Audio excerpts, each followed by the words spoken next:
नमस्कार आप सभी दोस्तों को। आज जो वीडियो बना रहा हूँ ये है मेरी टीजीटी मेडिकल का जो रिज़ल्ट आया है उसके ऊपर, और बड़े लंबे समय के बाद वीडियो बना रहा हूँ। हालांकि पहले भी मैंने कहा था कि आपके साथ बारंबार, जब आपकी कट ऑफ बनाने का इरादा किया था 70 प्लस का, जो एक एक्सपेक्टेड आइडिया मैंने दिया था, और मैंने उस समय भी बार बार कहा था कि नॉर्मलाइजेशन जो है काफ़ी ज़्यादा खेल बिगाड़ेगी। हालांकि उस समय जो है बहुत सारे ऐसे थे एस्पिरेंट्स जो विश्वास नहीं कर रहे थे कि सर इतना बड़ा डिफरेंस नहीं देखने को मिलेगा। हालांकि 2-3% का मतलब डिफरेंस रहता है, वट बड़ी सारी चीज़ें रहती है। और हालांकि मैंने पहले कई बार कहा था आपके साथ कि ये चीज़ आप जो मर्जी कर लो, नॉर्मलाइजेशन कभी भी एस्पिरेंट्स के फेवर में नहीं रहती है। मैं फिर से कह रहा हूँ ये बात कि नॉर्मलाइजेशन जो होती है ये स्टूडेंट के करियर को खा जाता है। इसीलिए नहीं खा जाता है कि आप इंटेलिजेंट नहीं है, आपकी प्रिपरेशन नहीं है। मैटर करता है कि आप किसी शिफ्ट में थे, उस शिफ्ट में आपका स्कोर चढ़ गया और आपका सिलेक्शन हो गया। आप मैटर करता है कि आप किसी ऐसी शिफ्ट में थे जहाँ पर जो है 50 स्टूडेंट बहुत निम्न स्तर के थे और 50 काफ़ी हाई लेवल के थे, और वहाँ पर जो है कट ऑफ काफ़ी गिर जाता है। सिर्फ आपके किसी शिफ्ट में होना और आपकी किसी शिफ्ट में ना होना आपका सिलेक्शन तय करता है। तो ये बताओ कि ये मतलब क्या सिस्टम जो है फेयर लगता है, या क्या आपको सिस्टम जो है ऐसे लगता है कि ये जो है एक एप्रोप्रिएट सिस्टम है? मुझे तो बिल्कुल भी नहीं लगता। हालांकि मैं ये बात ओपनली अपने इस प्लेटफॉर्म से कह रहा हूँ कि बहुत जो है एक तरह का कहा जाए डिसअपॉइंटिंग जो एक रिज़ल्ट जो डिस्प्ले हुआ है। मेरे कई ऐसे बंधु हैं जो एसटी में हैं जिनका 68 पर भी सिलेक्शन नहीं हुआ है, और आप दूसरी तरफ जाइए 64 या कहीं पे जनरल में भी जो है वो इन हो रहा है। वो डजेंट मैटर कि आप एक एग्ज़ाम हो। मैं तो ये कहता हूँ कि शिफ्ट से अगर मान के चलो जो शिफ्ट्स में जो एग्ज़ाम हुए उससे बेहतर है कि एक ही एग्ज़ाम हो, ऑफलाइन हो। जब हमारी कैपेसिटी, मैं बारंबार पहले भी कह रहा था अपनी वीडियोस में, जब हमारी औकात एक दिन में 50,000 पेपर करवाने की नहीं है, तो फिर क्यों वो जो है एक ड्रामेबाजी के नाम पर जो है हम जो है सीबीटी मोड करवाते हैं। सबसे पहले तो 200 क्वेश्चन का जो क्राइटेरिया था समझ से परे था कि जब आप उसको, क्योंकि व्यक्तिगत तौर पर भी मैं भी उस एग्ज़ाम में रहा हूं, और मैं आपके साथ एक जानकारी साझा कर दूं कि हम जब व्यक्तिगत तौर पर जाते हैं तो हमारा अनुभव जो है वो एक बिल्कुल एक रियल होता है, वास्तविक होता है। तो हो सकता है कि मेरी रुचि किसी और जगह हो, मेरी रुचि किसी और स्ट्रीम में जाने की हो, लेकिन आज के दौर के हिसाब से, आज की सिचुएशन के हिसाब से कोई भी एस्पिरेंट ये चाहता है कि सबसे पहले जॉब मिले, चाहे वो टीजीटी की हो, पीजीटी की हो, केबीएस में हो, एनबीएस में हो, ईएमआरएस में हो। सारा मतलब गंद इतना भरा हुआ है। इससे पहले जो आपने देखा होगा ईएमआरएस एक ही एग्ज़ाम होता था, सीधे अंदर होते थे। फिर केबीएस का एग्ज़ाम इन्होंने किया, केबीएस में भी बहुत बड़ा एक इन्होंने जो ड्रामा कर दिया, जहाँ पे 60 मार्क्स जो है इन्होंने मैथ्स के रख दिए, जहाँ पर आप पीजीटी इंग्लिश अपॉइंट कर रहे हैं, और आप जो है वो एमएससी लेवल का जो, या बीएससी मतलब कहूँगा मैं कि आपको 12th लेवल का जो आप मैथमेटिक्स डाल के क्या आप पीजीटी इंग्लिश चुनेंगे, क्या आप पीजीटी हिस्ट्री चुनेंगे, that is out of my mind. But अब बात कर रहे हैं हिमाचल की, तो हिमाचल की करेंगे कि मतलब कि अभी इसके साथ ही इन्होंने एक और जो ड्रामा किया, जो इन सर्विस टीचर्स की जो पोस्टें निकाली है सीबीएसई की, वहाँ पर क्लियर लिखा हुआ है कि जो पुराना आपका जो भी होगा वो जो है नल, जो सर्विस का जो है वो नल किया जाएगा। सबसे पहले तो मेरे कई सारे टीचर्स जो मेरे काफ़ी अच्छे नॉन हैं, उनसे बात होती है तो वो इस फॉर्म को नहीं फेल कर रहे हैं। और इसके बाद एक मतलब बात यहाँ पर सामने आएगी कि बहुत सारी वैकेंसी जो है वो वैकेंट रहेगी। तो रीज़न ये है कि अगर कोई 70-78,000 ले रहा है, और उसके बाद जो है वो अब वहाँ पर दूसरी जगह पर उसको सीबीएसई में भेजा जाएगा, और वहाँ पे भी क्या है क्या नहीं है पूरी पिक्चर क्लियर नहीं है।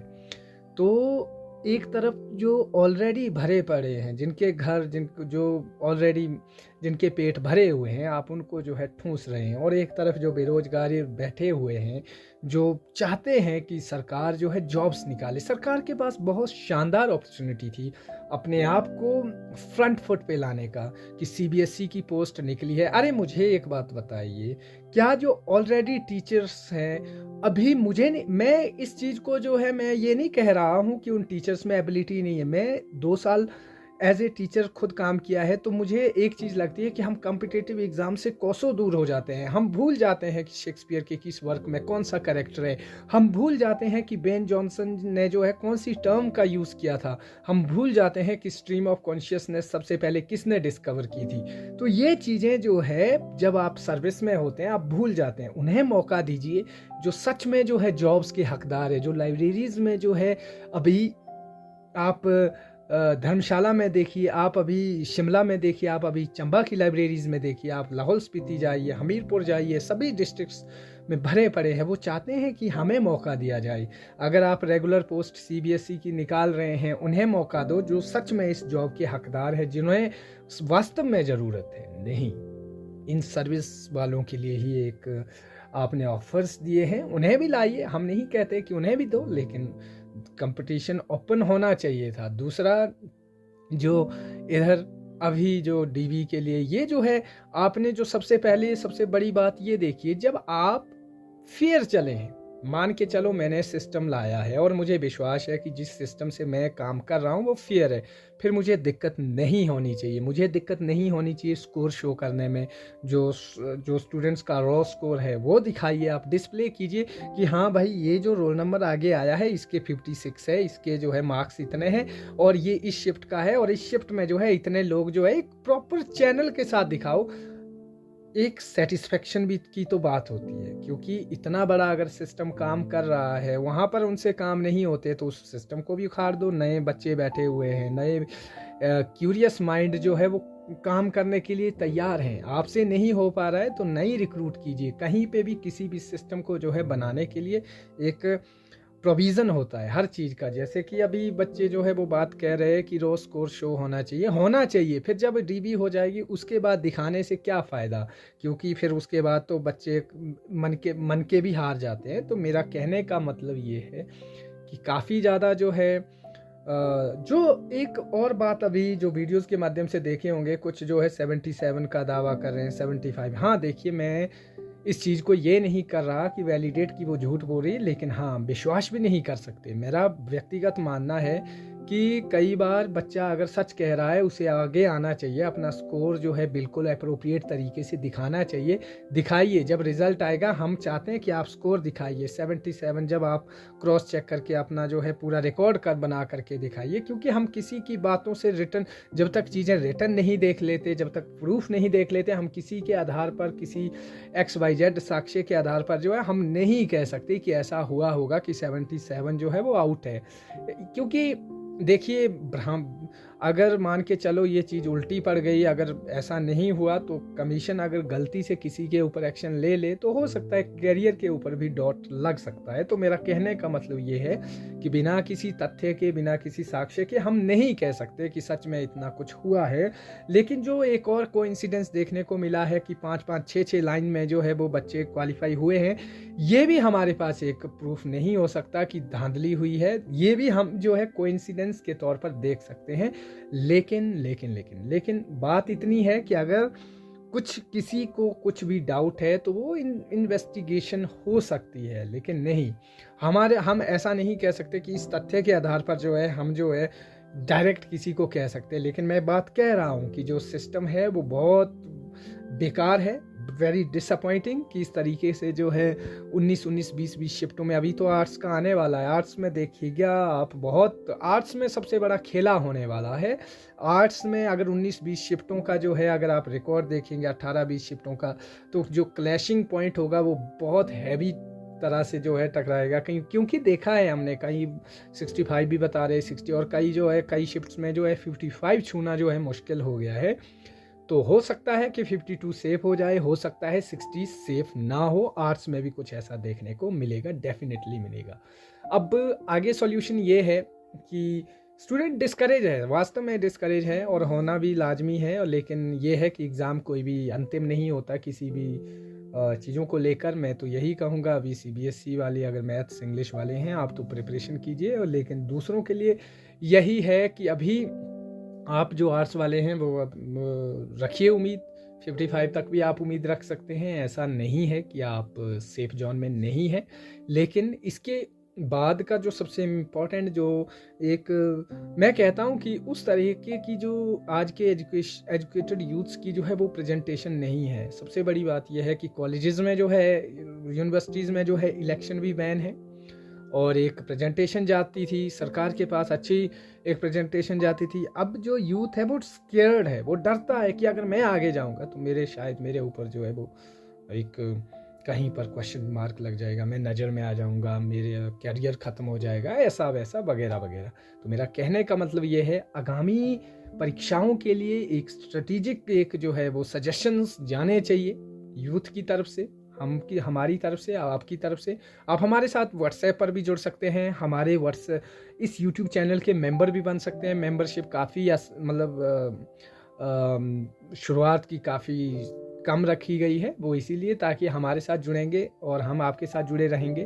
और आने वाले समय में कुछ भी होगा, आप हमारे साथ व्हाट्सएप चैनल पर भी जुड़ सकते हैं। कमेंट सेक्शन में मैं अपना व्हाट्सएप चैनल का लिंक डाल दूंगा। लेकिन कहने को बहुत कुछ था कि जो चला हुआ है वास्तव में बहुत ड्रेस्टिक है। अभी आर्ट्स का रिज़ल्ट आने वाला है, नॉन मेडिकल का रिज़ल्ट आने वाला है। इत्मीनान के साथ अपने आप को स्टेबल रखो। और जो मेडिकल वालों का रिज़ल्ट आ चुका है, देखिए अब चीज़ें ये है कि अब जब तक सारी चीज़ें डिस्प्ले नहीं होती, मैं जो है यहाँ से कुछ भी XYZ जो है एक्स्ट्रा चीज़ें नहीं डिस्प्ले कर सकता। लेकिन इतना है कि जो नॉर्मलाइजेशन है, जो पहले भी कहा था अभी भी कह रहा हूँ, और सरकार को इसके ऊपर सोचना चाहिए। सरकार को आने वाली भर्तियों के ऊपर जो है एक प्रॉपर तरीके से चैनलाइज करना पड़ेगा। बहुत सारी जो है वो प्रॉब्लम्स आएगी, और मुझे नहीं लगता कि आने वाले समय में फिर जो है स्टूडेंट्स एस्पिरेंट्स जो है वो